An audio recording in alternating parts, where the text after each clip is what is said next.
I thought it was just a spark, until her fire ignited something in me I couldn't ignore. It all began on an ordinary afternoon, the kind of day that feels like it will blend into 100 others. I was sitting at my usual corner table in the cafe, the one near the window where the sunlight hit just right, making the dust particles in the air shimmer like tiny stars.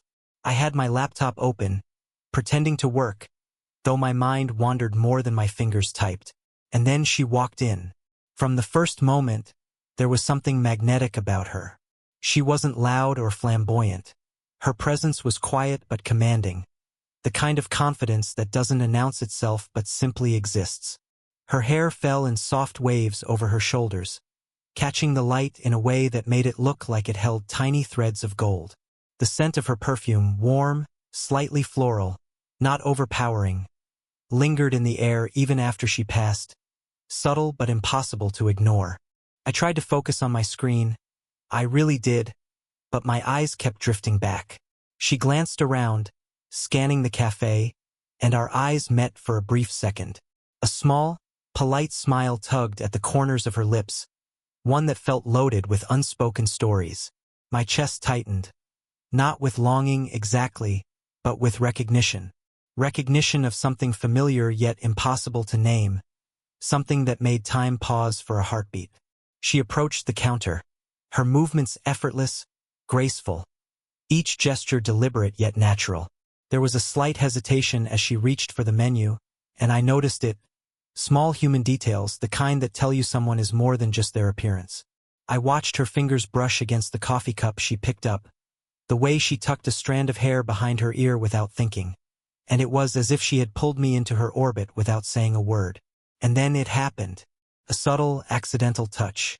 Our hands brushed as she reached for the same sugar container I had just set down. It was fleeting, just a brush, but it sent a tiny jolt through me. She didn't pull away awkwardly, nor did she linger unnaturally. She just smiled, polite and warm, and moved on. But that brush of skin left a trace, a memory, a question that wouldn't let go. I didn't chase her. I didn't even plan to. Yet, something in that moment, the way she carried herself, the quiet warmth in her eyes, the effortless way she drew attention without demanding it, stirred something inside me. It wasn't youth or beauty that captivated me. It was fire, the kind that burns quietly but steadily, that commands attention because of its strength and presence. As she found a seat across the cafe, I stole glances under the pretense of checking my screen. I could see her settling in, sipping her coffee slowly, eyes occasionally wandering to the window, lost in thought. She seemed so alive, so present in a way I hadn't expected. And in that unexpected encounter, I realized I wasn't looking at just another stranger. I was witnessing the start of something I couldn't yet name, something that would pull me in quietly, irresistibly, over the days and weeks to come.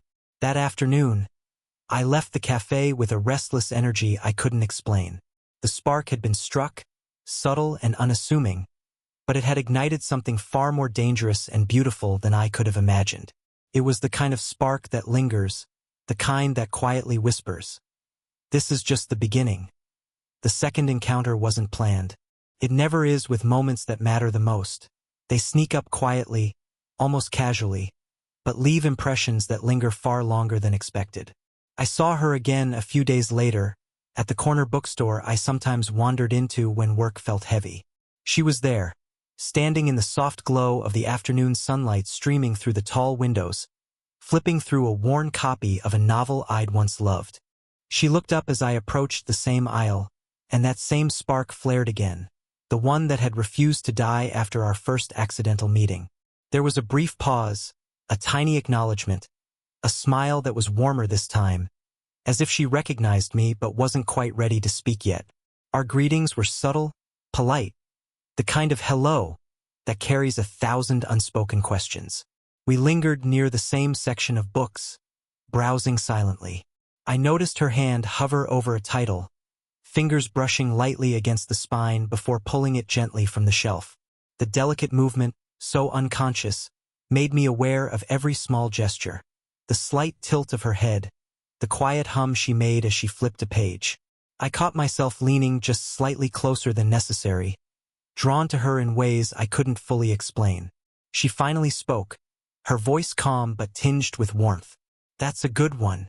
I read it years ago. Still sticks with me." I smiled, finding my voice despite the sudden rush of awareness. "Really? It's one of my favorites too. The ending, it always gets me." The conversation was simple, almost mundane, yet it carried an unexpected weight. Between words, our eyes met more than once, holding a pause that said everything we weren't yet brave enough to say aloud. The subtle touches began to emerge in small ways. Our hands brushed over the corner of a book, a casual gesture that left a shiver of awareness behind. We moved side by side to another aisle, shoulders brushing as if by accident. Each contact was fleeting, yet intentional in a way that neither of us fully admitted. I felt a quiet thrill, a nervous excitement that left my chest tight and my mind unusually focused on her presence. And then there was the laughter, the small, gentle laugh she offered when I made a light comment about the difficulty of choosing just one book. It wasn't loud, not performative, just hers, soft and warm, and it carried a resonance I found myself replaying long after she left. It was in these quiet, ordinary moments that the first threads of connection began to weave themselves between us. By the time we parted, there was no dramatic declaration, no sudden emotional breakthrough, just a subtle acknowledgement of a bond that was forming. Her eyes lingered on mine for a heartbeat longer than necessary, her smile carrying both recognition and restraint. And I walked away, carrying the memory of those small moments, aware that what began as a spark in the cafe had grown quietly into something far more compelling. It was in these fleeting, delicate exchanges that I realized this connection wasn't about grand gestures or dramatic encounters. It was about presence, attention, and the quiet thrill of noticing someone fully, the way she noticed the world, and the way I noticed her. And somewhere in those small moments, I knew that this slow, deliberate pull toward her was only beginning to unfold. Our third meeting wasn't about sparks or subtle touches. It was about noticing the person beneath the surface, the quiet truths that shape who we are. It happened on an unusually cool evening, the kind where the air carries both the scent of rain and the faint warmth of lingering sunlight. I found myself walking along the city park path, hands buried in my jacket pockets, when I saw her sitting alone on a bench. She looked up as I approached, and that familiar, almost imperceptible smile greeted me. This time, we didn't begin with casual small talk. She invited me to sit beside her, a gesture so simple yet filled with unspoken permission. Side by side, we watched the world blur past. Children running through puddles, joggers passing with rhythmic footsteps, the golden light hitting the tips of the trees. There was a comforting silence between us, not empty but rich with possibility. And then, slowly, the conversation deepened. She spoke of things she rarely shared, moments of doubt, the weight of past mistakes, the little victories that no one else noticed. I listened, aware of the subtle shifts in her expression, the faint crease in her brow, the slight tremor in her fingers as she rested her hands on her lap. There was a vulnerability there, delicate yet unguarded, and it drew me in completely. I shared some of my own struggles, my uncertainties about life, work, and the invisible pressures that often go unnoticed. There was a strange relief in speaking aloud the thoughts I usually kept to myself. She nodded in understanding, sometimes offering a soft, "I get it," or a glance that felt like a quiet handshake of empathy. In these shared moments, I realized that the distance between us, the age difference, the social expectations, was insignificant compared to the honesty that connected us. The physical closeness grew organically, small gestures that felt both natural and electric. Her hand brushed mine when she reached for her coffee cup, and neither of us pulled away. When a breeze picked up, I instinctively draped my jacket lightly over her shoulders. She hesitated, then leaned slightly into the warmth, a subtle acknowledgement of trust. Every movement, every glance, every pause between words carried a weight we were only beginning to understand. It was during a lull in our conversation that I noticed her eyes, the depth in them, the quiet fire, the hints of laughter and pain intertwined. In that moment, it wasn't youth or appearance that held me captive. It was her presence, the way she reflected pieces of myself back at me, showing me that connection could be both comforting and challenging. By the time we parted that evening, the world seemed subtly different. The quiet intimacy of shared vulnerability had forged a bond that neither of us needed to define immediately. As I walked away, I realized that I wasn't just drawn to her energy. I was beginning to care deeply for the woman beneath the confidence, the one who carried both strength and tender cracks that made her real. In that slow, deliberate unveiling of ourselves, I felt the first true pull of something lasting. It wasn't passion or excitement. It was understanding, empathy, and the delicate spark of trust. And I knew that, step by step, moment by moment, this connection was quietly transforming into something far more profound than I had anticipated. To be why the fourth meeting. I could feel the subtle shift in the air whenever we were together. It wasn't loud or overt. It was in the pauses, the hesitations, and the tiny moments that spoke louder than words ever could. I had started noticing her in ways that made the world seem sharper, as if color had been added to previously gray corners of life. We met at a quiet art gallery that evening, wandering past canvases awash with muted tones. I noticed how she moved, the deliberate grace in each step, the tilt of her head as she studied a painting. Her eyes lingered on certain details, and I found myself watching her more than the artwork. There was a magnetic pull in the way she carried herself, a quiet energy that demanded attention without demanding anything at all. Our shoulders brushed as we moved from one exhibit to another. Each touch was fleeting, almost accidental, yet it left a warmth that lingered far longer than it should have. I felt a flicker in my chest every time her hand hovered close to mine, waiting for the perfect, delicate moment. It was as if the air itself conspired to hold us in proximity, teasing us with subtle closeness we weren't yet ready to name. The glances began to stretch. One look here, one pause there, each holding just a little too long to be casual. I caught her studying me once, her eyes narrowing slightly, as if she were trying to decipher something about who I was, or perhaps about the feelings I had yet to voice. My gaze lingered back, and in that shared silence, the tension was almost tangible. Every glance, every subtle movement became a conversation of its own, spoken in the language of hesitation and unspoken desire. I began noticing the details I hadn't before. The slight quirk of her smile when a painting amused her, the way she unconsciously tucked her hair behind her ear, the gentle arch of her brow when she concentrated. It was impossible not to notice. My mind replayed every gesture, every small laugh, as if trying to memorize her in fragments of light and shadow. And yet, there was restraint. Neither of us crossed the invisible line of comfort, holding back for reasons we couldn't or wouldn't admit. The age gap, the potential judgment, the fear of misreading the moment. All of it kept us careful, cautious, yet desperately aware of the tension between us. Every lingering glance became heavier, charged with meaning we could only feel, not speak aloud. By the end of the evening, as we walked outside into the cool night air, our hands brushed one last time. Neither of us pulled away, letting the touch linger just a moment longer, a silent acknowledgement of what had been quietly building between us. The city lights reflected in her eyes, and for a heartbeat, I saw a flicker of curiosity, of desire, and maybe even a little fear. That night, walking home, I realized it wasn't just attraction anymore. It was something deeper, an undeniable pull that made me aware of every subtle touch, every fleeting glance. I wasn't chasing her youth. I wasn't chasing her beauty. I was caught in the fire she carried, a fire I couldn't put out even if I wanted to. And I knew, with a mix of thrill and apprehension, that I was teetering on the edge of something irreversible. The fifth meeting was different. The world felt heavier, quieter, as though it had conspired to give us a space where nothing else mattered. We had decided to meet at a small, cozy rooftop cafe, the kind that overlooks the city in soft, golden light as the sun begins its slow descent. The evening air was cool, carrying the faint scent of blooming flowers and freshly brewed coffee, and I felt every nerve in my body alert, as if anticipating something I couldn't name.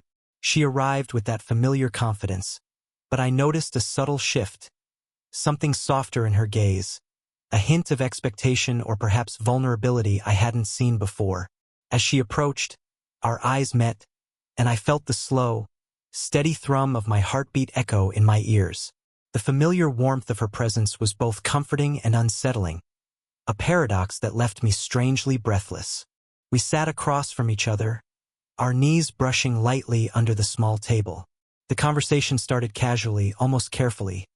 Talk of work, life, the minor dramas of daily living. But the undercurrent was there, unspoken yet undeniable. Every glance, every slight shift in posture carried weight. Her fingers toyed with the rim of her cup, and I found myself noticing every subtle movement. The way her hands flexed, the slight tension in her shoulders, the tiny smile that flickered across her lips when our eyes met. Then, without warning, the conversation shifted.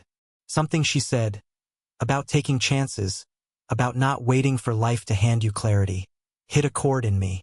I felt it, the sudden surge of emotion, raw and unfiltered. Words I had been holding back, words I hadn't yet dared to speak, pressed against my lips.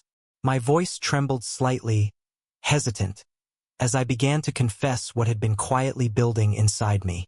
I think about you, I said, fumbling slightly, the weight of the admission settling like a stone in my chest. More than I probably should. My fingers twitched against the table, craving contact, yearning for a signal that she felt the same, but I held back. I wasn't ready to fully cross the line. Her eyes softened, and for a moment, the city and the cafe seemed to vanish. She reached across, lightly brushing her hand against mine, just enough to let me know she understood, without rushing, without forcing. That single touch, light and fleeting, carried more intimacy than any words could. The warmth lingered on my skin long after she pulled back, leaving a quiet ache, a yearning, a hope suspended in the air. And then hesitation returned. The gap between us, years, experiences, expectations, loomed larger than ever in my mind. I wanted to reach out, to bridge it, but I feared misstep, rejection, the fragile balance we had maintained. She mirrored my pause, her expression thoughtful, unreadable, yet gentle. In that charged silence, our emotions spoke more than conversation ever could. By the time the evening ended, nothing was resolved in words, yet everything was shifting beneath the surface. The confession, halting and vulnerable, had ignited something undeniable.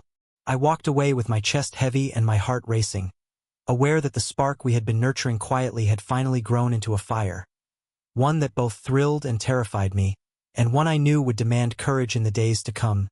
The days after our rooftop encounter were strange in their stillness. I couldn't shake the memory of her hand brushing mine, the warmth lingering like an unspoken promise. Every thought of her brought a subtle ache, a pull that was equal parts thrilling and frightening. But when we finally met again, the tension had shifted, not vanished, but tempered by understanding, by the quiet acknowledgement of feelings that didn't need to be rushed. It happened at a small, sunlit courtyard behind a local cafe, a place tucked away from the city's clamor. She was already there when I arrived, sitting at a wrought iron table, a book open but clearly unattended. Her eyes lifted as I approached, a soft smile welcoming me without a word. That smile alone carried a lifetime of subtle reassurance, as if to say, I understand. We don't have to rush. We sat side by side, closer than before, our shoulders brushing lightly. The proximity felt natural, almost necessary. Conversation flowed gently, effortless and unforced. She shared stories of recent travels, small triumphs at work, and the quiet moments that made life meaningful. I listened, not just to her words but to the spaces between them, the hesitations, the laughter, the sighs. Every detail told me more about her than I could have imagined, and every glance, every fleeting brush of her hand against mine reinforced a growing connection that neither of us needed to define yet. At one point, she reached for my coffee cup, our fingers brushing lightly. Neither of us pulled away. Instead, we let the touch linger, subtle and intentional, a quiet acknowledgement of the bond forming between us. I noticed the warmth of her hand against mine, the softness of her skin, the slight tension in her fingers as if she were testing the waters, just as I was. It was a dance of restraint, an understanding that intimacy didn't always need words to be profound. Later, she leaned slightly toward me, tucking her hair behind her ear, her head tilting with that familiar grace that had first drawn me in. I caught myself staring, not out of desire alone but from a deep admiration for the strength and fire she carried so effortlessly. I realized then that it wasn't her age, or even her beauty, that captivated me. It was the vitality, the courage, and the quiet intensity in her presence. We spent the afternoon in companionable silence at times, speaking only when words felt necessary. In that space, I understood something crucial.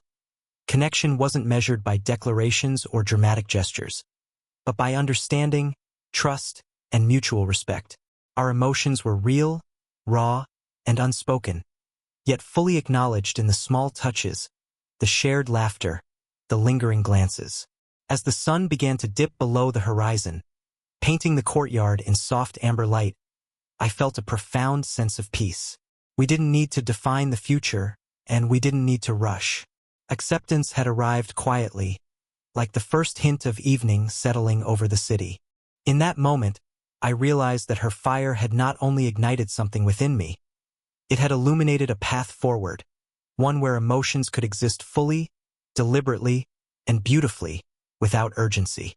I left the cafe with a heart lighter yet fuller than before, carrying the warmth of her presence and the quiet understanding that sometimes, the most profound connections are those that are nurtured slowly, tenderly, and with absolute honesty. The final chapter of our story unfolded on a crisp, early evening, the sky painted in muted shades of rose and lavender. I found myself walking to the little park where we had shared quiet conversations before, the same place where our first meaningful connection had begun. The air carried the faint scent of fallen leaves and distant coffee shops, a combination that felt oddly comforting. And there she was, waiting, leaning casually against the railing as if the world had paused just for us. This time, there was no hesitation. Our eyes met, and for the first time, it felt as though the space between us, both literal and figurative, had shrunk. Her smile was softer now, warmer, carrying a weight of understanding and shared experience. I felt my chest tighten, a familiar thrill, but also a profound calm. The fire between us had been acknowledged, tempered, and finally embraced. We walked side by side along the winding path, shoulders brushing gently, hands occasionally close enough to spark awareness but not yet touching. The conversation flowed freely, not about grand confessions but about the quiet details of life, memories, hopes, and the simple joys we'd both learned to notice. It was in these ordinary exchanges that the extraordinary intimacy had formed. Eventually, we paused on a small wooden bridge overlooking the pond. The water reflected the fading sky, ripples shimmering like liquid gold. She looked at me then, her eyes holding the depth and fire that had drawn me from the beginning. "You realize," she said softly, "that this whatever we have, it's not about age or timing or expectations. It's about being here now." I nodded, unable to find words that matched the intensity of the moment. Instead, I reached out, lightly brushing her hand with mine. She didn't pull away. We allowed that touch to linger, a simple, deliberate acknowledgement of all that had built between us. The warmth of her skin, the gentle pressure of her fingers against mine, spoke louder than any declaration could. For a moment, we simply stood there, letting the silence envelop us. A silence rich with understanding, acceptance, and quiet joy. I realized then that the journey wasn't about chasing youth or escaping loneliness. It was about recognizing the fire in someone else, letting it illuminate the corners of your own heart, and finding the courage to respond in kind. We shared a small, deliberate smile, a lingering glance, and a soft cheek touch, enough to seal our bond without needing words. There was no rush, no dramatic climax, only the slow, steady confirmation that we had arrived at a place of mutual respect, desire, and emotional intimacy. As we walked away from the bridge, side by side, I knew that the story had reached its emotional resolution.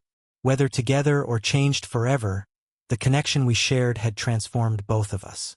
I didn't chase her youth. I fell for her fire. And in that fire, I found not just love, but understanding, growth, and a sense of belonging I had never expected.